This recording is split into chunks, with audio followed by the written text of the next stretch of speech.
Ini dia hasilnya kulit risol yang sangat lentur, anti robek, dan anti pecah waktu digoreng.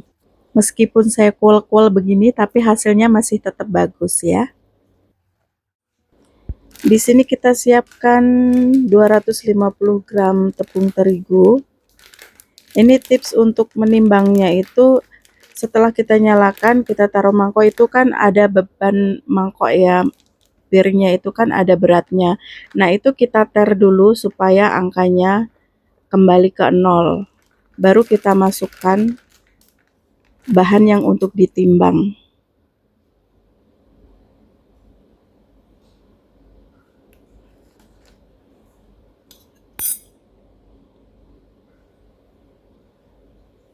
Setelah pas 250 gram itu kita ter lagi supaya angkanya kembali ke 0.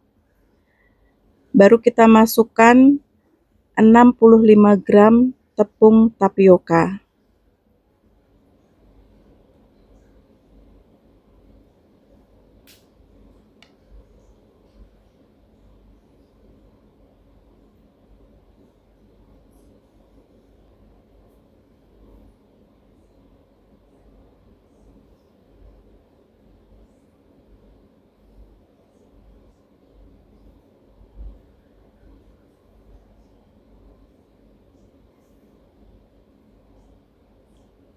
Nah, ini sudah 65 gram, kemudian kita masukkan 1,5 sendok teh garam.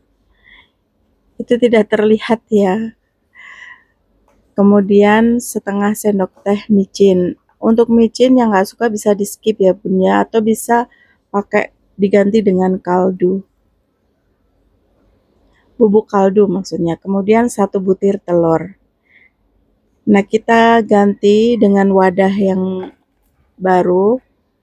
Kita masukkan tepung yang sudah ditimbang tadi, campuran dari tepung, garam, dan micin. Sekali lagi untuk yang tidak suka micin, bisa di skip ya bun ya untuk micinnya. Nah, ini kita aduk-aduk dulu supaya tercampur. Kemudian kita pecahkan 1 butir telur.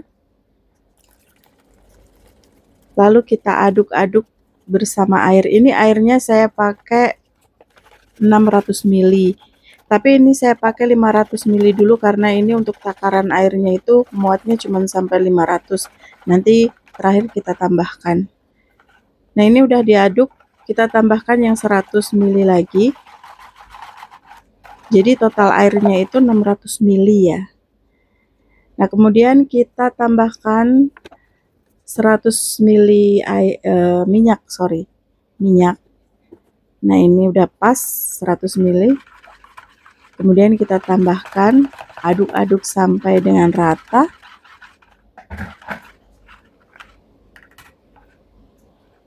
Nah, hasilnya seperti ini. Tidak terlalu kental dan tidak terlalu encer. Nah, setelah itu kita panaskan teflon. Kita cetak ya sampai dengan selesai.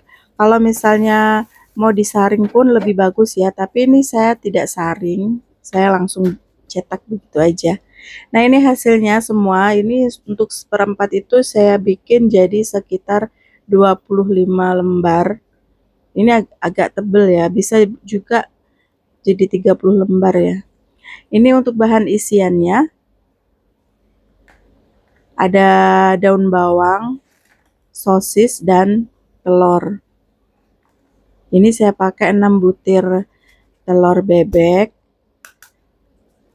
Kemudian kita pecahkan ya. Untuk banyaknya isian itu terserah bunda semua ya. Kalau mau isiannya banyak bisa dibikin banyak, itu terserah aja.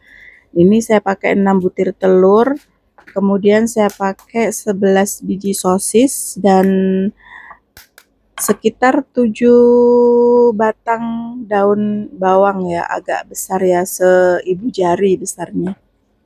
Nah, ini kemudian kita campurkan daun bawangnya, kita aduk-aduk bersama telur.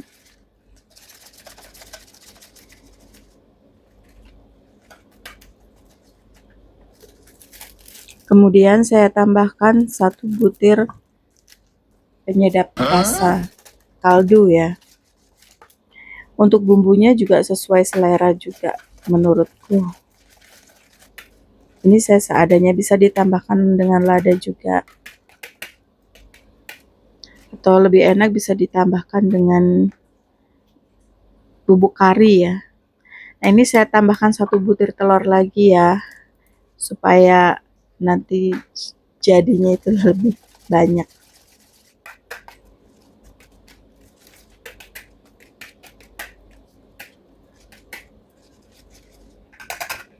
Nah, seperti ini udah tercampur rata. Kemudian, nah ini tipsnya ya Bun ya, nanti supaya digoreng itu, waktu kita goreng martabaknya itu tidak, kalau pakai telur mentah itu kan suka bocor-bocor gitu kan. Nah, ini tipsnya supaya nanti tidak bocor itu, kita masak dulu telurnya setengah matang, itu dengan sedikit minyak ya, minyak sedikit aja. Kemudian tambahkan sosisnya. Kalau saya nggak terlalu matang ya, cuman setengah matang aja. Jadi nanti kalau pas digoreng bisa lengket-lengket di kulitnya. Nah, hasilnya seperti ini, teksturnya masih agak basah, tapi nanti kalau misalnya waktu dilipat itu tidak bocor. Nah, ini seperti ini hasilnya tadi. Kulitnya itu ini bagus banget, ini tidak mudah robek, meskipun saya kuel-kuel gitu ya, nggak robek. Dan waktu digoreng juga dia nggak pecah, nggak mudah pecah gitu. Nah, kita lipat seperti ini.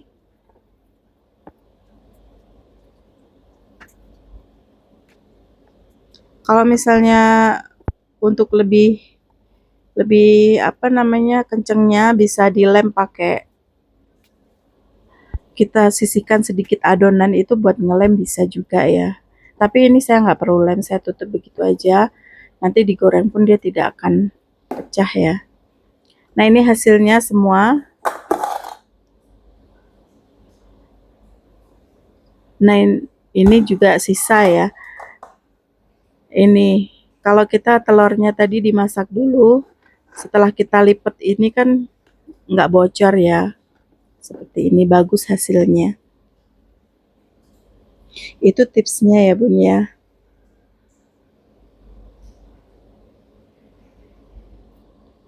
Kemudian kita panaskan minyak, kita goreng satu persatu. Ini jangan fokus ke minyaknya, karena minyaknya ini bekas saya goreng bawang tadi. Tapi tidak apa-apa, ini masih bersih, harum, lebih sedap ya. Dan ini wajannya saya pakai, ini wajan yang sangat legend. Ini saya gunakan untuk menggoreng ya dari dulu.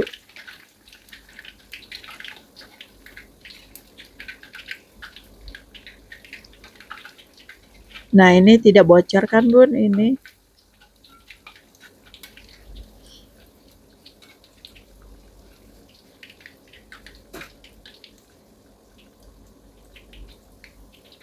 Ini saya balik-balik supaya tidak melembung ya.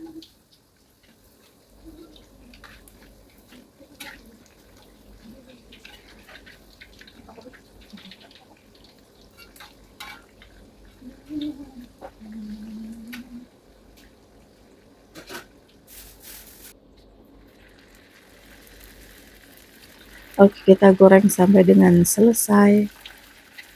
Oh ya, ini tadi saya bikin ya, untuk isian sebegitu saya bikin hasilnya jadi 20. Dan tadi sisa 5 lembar.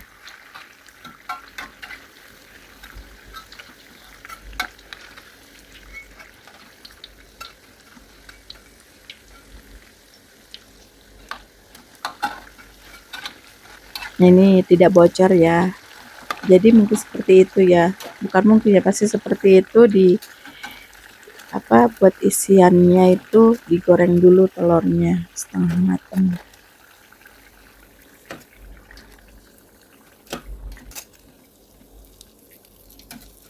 Ini hasilnya cakep kan bun? Tuh, cantik banget. Nah ini dia hasilnya, renyah di luar, lembut di dalam. Oke, selamat mencoba ya bun ya, resep dari saya. Martabak telur mini yang praktis dan ekonomis. Selamat mencoba.